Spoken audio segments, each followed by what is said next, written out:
Saludos y bienvenidos a una nueva entrevista de Consalud TV. Hoy estamos con Josep Pomar, que es el gerente del Hospital Clínico Universitario Son Espace de Palma de Mallorca. Muy buenos días, Josep. Muchas gracias por atendernos. Gracias a Consalud. Bueno, hemos pasado un año y medio realmente terrible con la pandemia de COVID-19 que nos ha puesto en jaque a todo el sistema sanitario sin excepción, tanto público como privado. Afortunadamente parece que se está viendo luz al final del túnel, la incidencia está bajando en toda España y bueno, el número de vacunados cada vez es mayor. Pero ¿cómo ha vivido un hospital como Son Espace este periodo de año y medio de pandemia?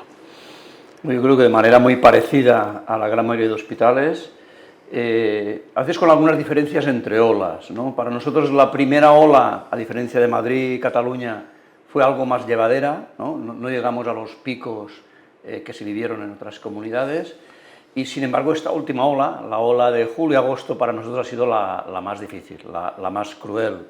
Ha coincidido en vacaciones, ha coincidido ya en un momento en que el personal, nuestros profesionales ya estaban más cansados. Hemos tenido que ser centro de referencia para otros hospitales. Entonces hemos vivido un año y medio difícil, pero sobre todo esta última ha sido para nosotros más estresante y más compleja, y por suerte pues prácticamente hemos salido ya de esta cuarta, quinta ola, ¿no? Han cambiado, hay un antes y un después de la pandemia y han tenido que cambiar protocolos en todos los centros sanitarios, centros hospitalarios.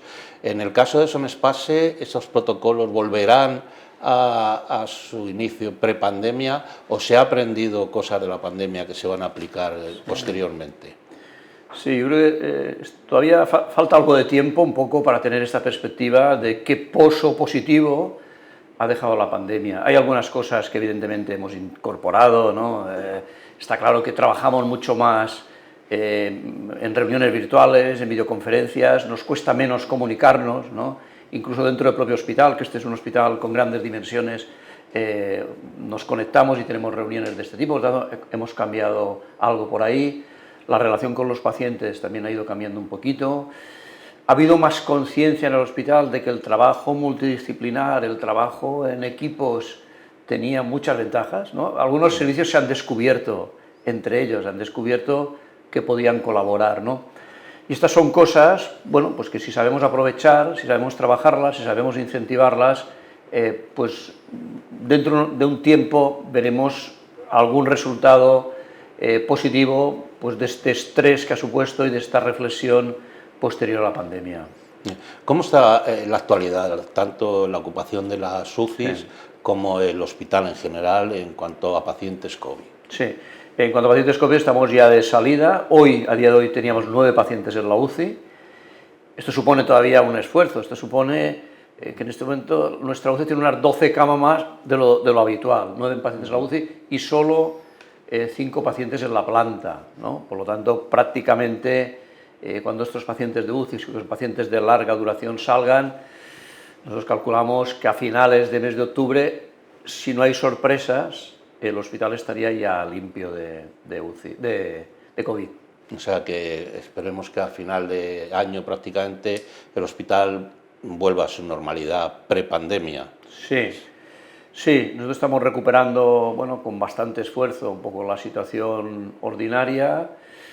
La actividad quirúrgica cuesta, la actividad quirúrgica requiere precisamente de este personal de enfermería que todavía está colaborando en críticos, requiere tener anestesistas, pero nosotros calculamos que a final de octubre la actividad quirúrgica se va a recuperar prácticamente de forma normal. La actividad de consultas pues requerirá algún plan de choque un poco para hacer frente al acúmulo de consultas que no hemos podido resolver, y esperemos pues esto, que el año 2022 se presente ya como un año completamente normal. Hablemos de futuro. Después de la pandemia, ¿cuáles son los retos a corto, medio y largo plazo del hospital Son Espace, un hospital de estas características? Sí, por suerte el hospital tiene una cartera importante de proyectos, ¿no? Tiene un plan estratégico y algunos encargos que nos ha hecho el propio Servicio de Salud, y por suerte Durante la pandemia no hemos parado completamente lo que son los proyectos, ¿no? Yo destacaría 3 o 4 proyectos que nos parecen emblemáticos para el hospital y para Baleares, ¿no? Uno de ellos es el trasplante de hígado, ¿no? Nosotros, antes de la pandemia empezábamos a trabajar en el trasplante, paramos y en octubre del año pasado pusimos en marcha ya un plan de formación, de preparación, de consenso sobre el trasplante de hígados, apoyados por el Hospital Clínic de Barcelona, que incluso desplazó a algún profesional, y en este momento, o sea, a día de hoy, estamos ya en condiciones de iniciar el programa de trasplante de hígado. La ONT ya nos ha incorporado como hospital trasplantador, por tanto, está al caer, antes de final de año, y ese ha sido un proyecto que curiosamente se ha ido gestando en el último año de pandemia, ¿no? Estamos con un proyecto muy ilusionante, que es incorporar el Hospital de Son Espases a la innovación, ¿no? El Hospital Son Espases es un hospital investigador, es un hospital docente, pero en innovación teníamos un poco la asignatura pendiente, ¿no? Aprovechando los fondos europeos, aprovechando un poco el contexto bueno, de los INVES y de los REAC, etcétera, el hospital ha presentado un proyecto a nivel de comunidad autónoma que le llamamos el Health Living Lab, un laboratorio de innovación, ¿no? Un laboratorio donde queremos que confluyan empresas, universidad y hospital con sus profesionales innovadores, y pensamos que esto puede dar no solo una salida a la inquietud del hospital, sino también a determinados sectores que pueden ver en el hospital oportunidades de generación de producto, generación de soluciones y oportunidades de negocio. ¿Por qué no? Este también es un proyecto importante. Estamos, como muchos hospitales de España, un poco involucrados en lo que es la atención sanitaria basada en valor, ¿no? El Value-Based Healthcare, ¿no? tan en boga.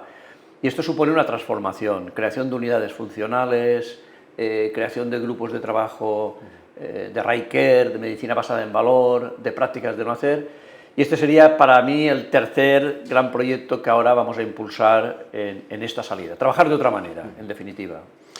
Durante la pandemia también se ha puesto de manifiesto, que lo ha comentado antes, unas herramientas que bueno, pues han servido para estar más al día y más conectados con el paciente, como es la telemedicina. ¿La telemedicina es una herramienta que ha venido para quedarse o es una herramienta que se ha utilizado solo en pandemia y ya desaparecerá? No, nosotros pensamos que es una herramienta imprescindible. Atención primaria en Baleares ya la ha incorporado en su práctica habitual, o sea, el paciente tiene la opción de solicitar teleconsulta o consulta presencial, o sea, no el médico, sino el paciente. Oiga, me es suficiente con una consulta telemática.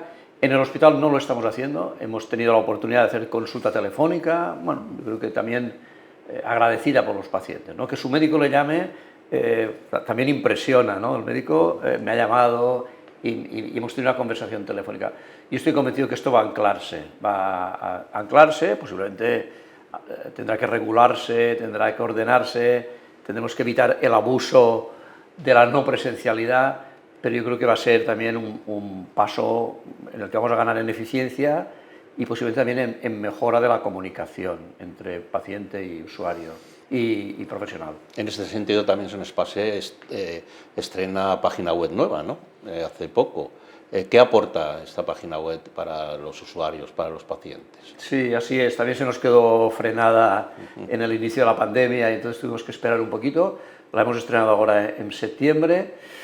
Queremos una página que dé respuesta a lo que los pacientes nos piden. No que le contemos nuestras historias que nos interesan a nosotros, y nuestra página se ordena: tengo que operarme, tengo que venir a una consulta, tengo que hacerme una analítica, y entonces encontrar esta solución. También queremos utilizar la página un poco para colgar también vídeos instructivos, nosotros le llamamos de prescripción digital, ¿no? Podemos prescribirle: mire usted este vídeo que tenemos colgada. Y queremos una página que personalice mucho las caras del hospital, ¿no? Tenemos interés en que prácticamente todos nuestros profesionales también muestren la cara con su historial, con su currículum, con sus inquietudes profesionales. Esta sería un poquito una cara humana, pero una cara que da respuestas a las necesidades. Otro de los puntos importantes que se ha puesto de manifiesto en esta pandemia ha sido todas las iniciativas en humanización, ¿no? Y en la atención al paciente, la atención sanitaria. En este sentido, ¿qué iniciativas tiene Sonespase? Y si la tecnología y la humanización de la sanidad están contrapuestas o al contrario, es un elemento más para hacer actividades de humanización con los pacientes. Sí, pero un poco el paradigma de esto que comentabas ahora ha sido precisamente un programa que se ha llevado a término en muchos hospitales, que ha sido el de acercar el iPad a la persona mayor que quería saludar a su familia, a sus nietos. Hemos tenido un grupo de voluntarios extraordinario, ¿no? Pues que se han vestido, se han protegido y han entrado a todas las habitaciones COVID que lo querían con el iPad para comunicarse. Yo creo que es el ejemplo más claro de cómo la tecnología humaniza y cómo la tecnología pues también permite que el estar en un hospital no sea un paréntesis tan dañino, tan cruel, como han tenido que pasar algunos pacientes COVID, ¿no? Y ya por último, ¿cuál sería? Bueno, hemos visto que hay un antes y un después de la pandemia, que ha habido muchos temas que hemos aprendido también, a pesar de ser una situación pues muy desagradable, que lo hemos pasado francamente mal. Pero ¿cuál sería el modelo hospitalario del futuro? Sé que es una pregunta así muy amplia, sí, pero ¿hacia dónde deberíamos ir? Yo creo que en estos meses también ha habido mucha reflexión, muchos colectivos, ¿no? Muchas asociaciones profesionales, bueno, incluso el propio Parlamento español y algún Parlamento de las Comunidades se han hecho esta reflexión. ¿Cómo tiene que ser qué reformas habría que hacer en nuestro sistema y cómo deberían ser nuestros centros? En el caso del hospital, yo pienso que un hospital con un sentido más abierto, ¿no? Los hospitales tenemos tendencia a cerrarnos en nosotros mismos. Un hospital más abierto, más líquido, como se dice algunas veces, que trabaja de forma colaborativa, que trabaja de una manera más aplanada, ¿no? Que los servicios no solo se organizan de manera vertical, sino que también se organizan detrás de los problemas de los pacientes. Esto por una parte. Un hospital también como gestor con mayor autonomía de gestión, o sea, un hospital que de alguna manera es una gran empresa pública, en nuestro caso, una gran empresa pública, pero que tiene que tener un diseño también en el que se le confiere responsabilidad y en el que tiene que rendir cuentas.